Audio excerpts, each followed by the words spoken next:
Hi everyone, today we're going to be going over CSS introductions and selectors. This is lesson 6 of our web development course. So CSS stands for Cascading Style Sheets, and it's responsible for all of the visual effects and website designs of our website.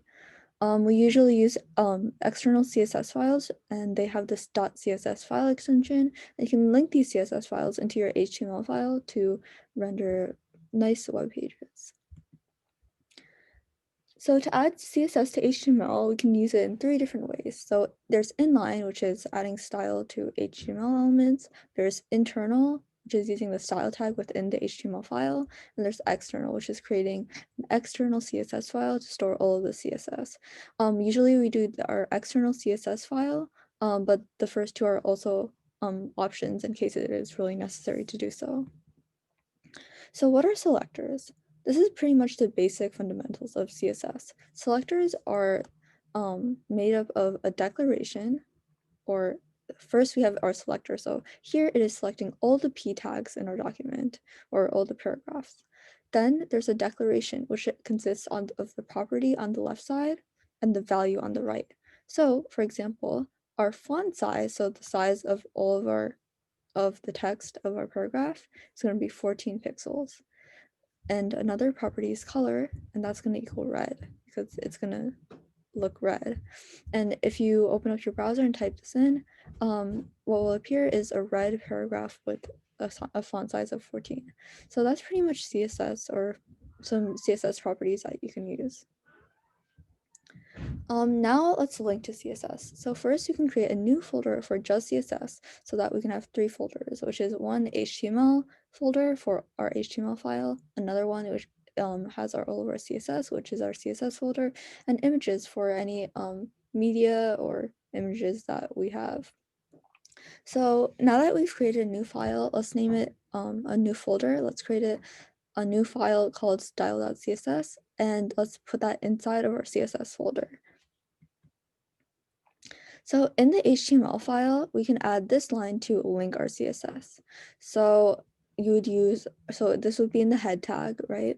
You would add link rel for relation or relationship equals style sheet. So it is a style sheet, that's why it's named CSS or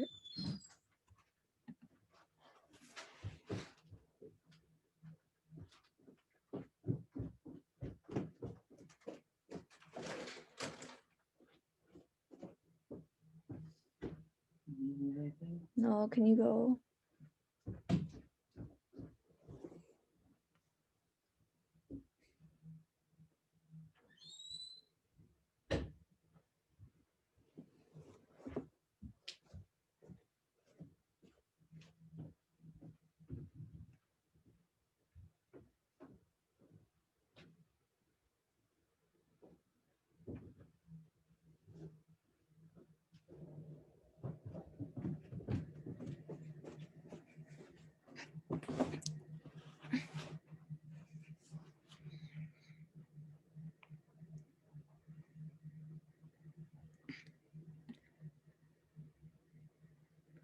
So to link to CSS, we can add this line in our head tag in our HTML file. So link rel for relationship equals style sheet, and that's what our CSS file does. It is a style sheet for our HTML file. And then we'd use the href attribute to link to our CSS. So this would indicate the path to our CSS file.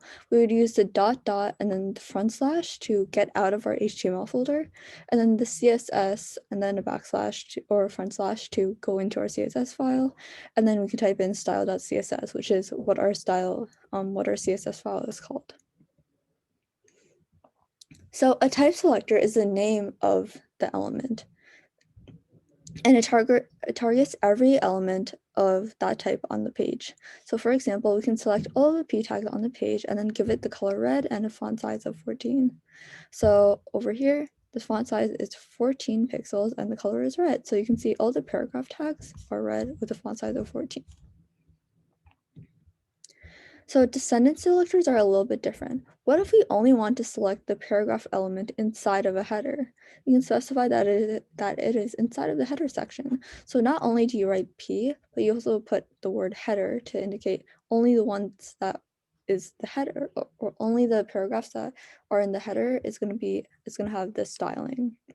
So as you can see, these two paragraphs don't really have any styling, only this one does because we specified that it's a header.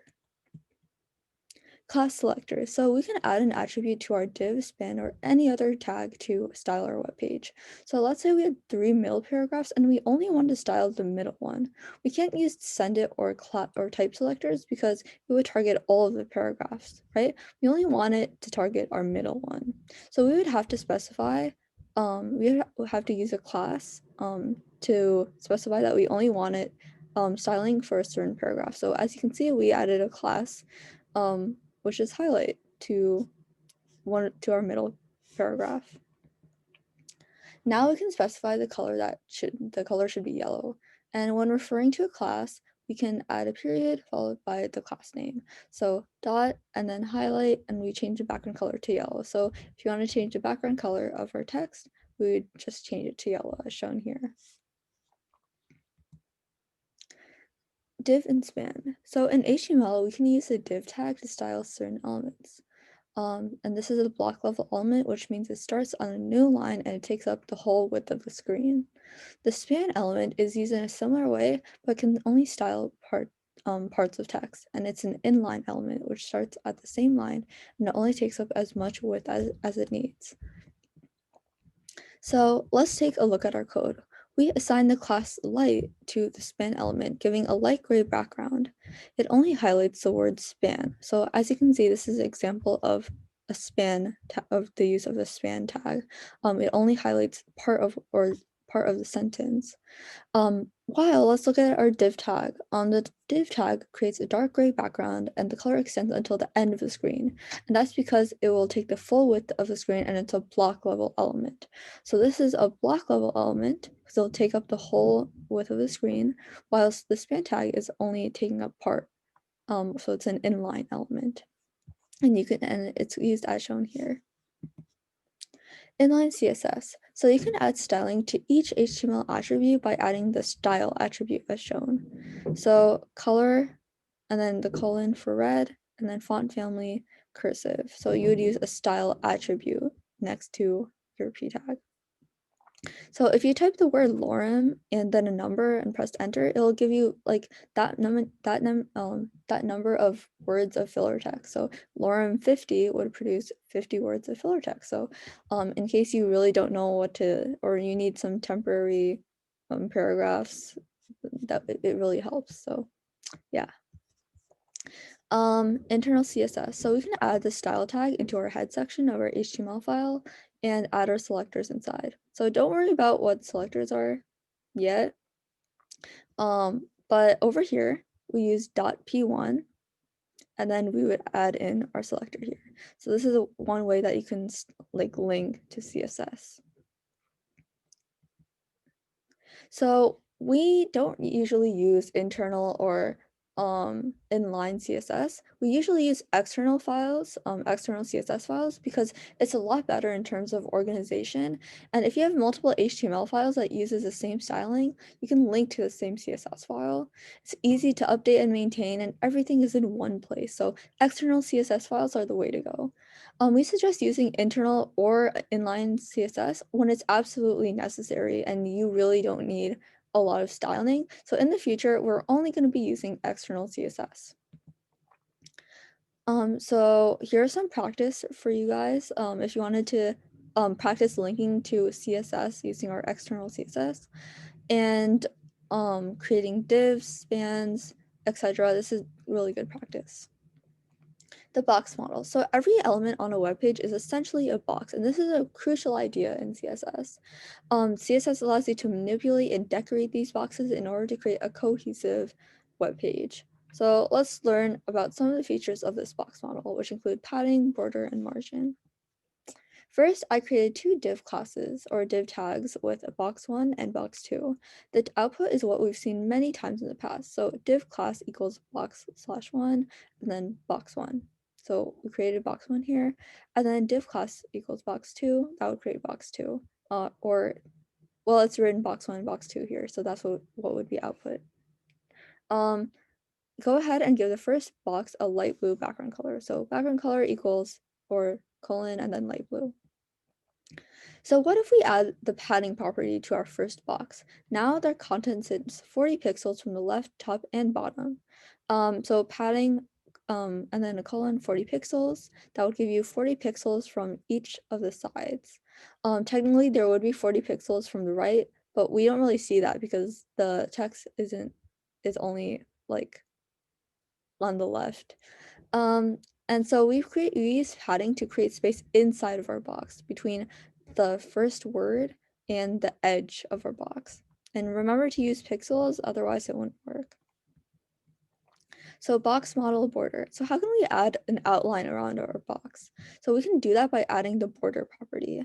So you would use border, you would put in the thickness, which in this case is 2 pixels. We would use the type, which is solid, dash, dotted, whatever, but in this case it will be solid, and black, which is the color of our border. So you can try out different combinations. You can make it 3 pixels, make it different, experiment with different thicknesses, different colors, different types, and really explore. So you can do a lot with borders. As you can see, we do have a solid black border around box 1, and if you wanted the border to be curved or more circular, you can add the border radius values and try to experiment with different values. We don't really do that here, but definitely experiment on your own with the border radius property. For now, let's style box 2 with the styling. So padding 20 pixels, border 3px solid gray. So like that. What changes do you see? So as you can see, there's less, it's obviously smaller, so it would have less padding. And also the border is gray and it's a little bit thicker. Box model margin. So as you can see, box 1 and box 2 are close together, and there's not really any space between them. So we want to create a little bit of space in between these two boxes. Let's try adding the margin property. Let's specify margin top 20 pixels, and what this is going to do is give it a little bit of margin above box 2. And as you can see, we have 20 pixels of margin between these two boxes. What margin accomplishes is that it gives some space in between two objects or two elements. So let's recap. Margin provides spacing between the box and other elements. Border defines the outline of the box. And padding provides space inside of the box. And we can specify to only provide padding, padding border margin on the top, left, right, or bottom. For example, we can use padding top, border left, margin right, things like that to specify where it is. Specifying height and width. So notice how the box extends as it touches the end of the screen. What if we don't want that? What if we wanted to specify the width and height? So let's specify a width of 300 pixels and a height of 200 pixels for box 1. And also let's add that to box 2 too. So they should both have a height of 300 pixels and a width of 300 pixels and a height of 200 pixels. And as you can see, if you refresh your browser window, they're actually different sizes. And if we have the same height and width value, shouldn't they be the same size? So the padding and border properties are taken into account when calculating the width and height properties. Since padding of box 1 is greater than box 2, it's going to be a little bit bigger. So if we add a box sizing border box to both of these classes, or both of the styling for these two boxes, it allows the browser to create the box so that it's the indicated width, and it won't take into account or add in that values for our padding. So let's add this property to our boxes. So we would have these over here. So padding 40p. Okay, so this is also this is different. So padding 40px would give the box 40 pixels from each of the sides. Padding left only gives it from the left. And this is interesting. This is a little new. So padding 20 pixels and 30 pixels would give it the box 20 pixels of padding on the top and bottom. So on the top and bottom, and 30 pixels of padding on the left and right. So that's what that would do. So the first number is for top and bottom. The second number is for left and right. So here is some practice. Add 70 pixels of padding on all 4 sides, give the body tag, box sizing border box, and a margin of 0. And then wrap all of the actual content in a container div. So that's it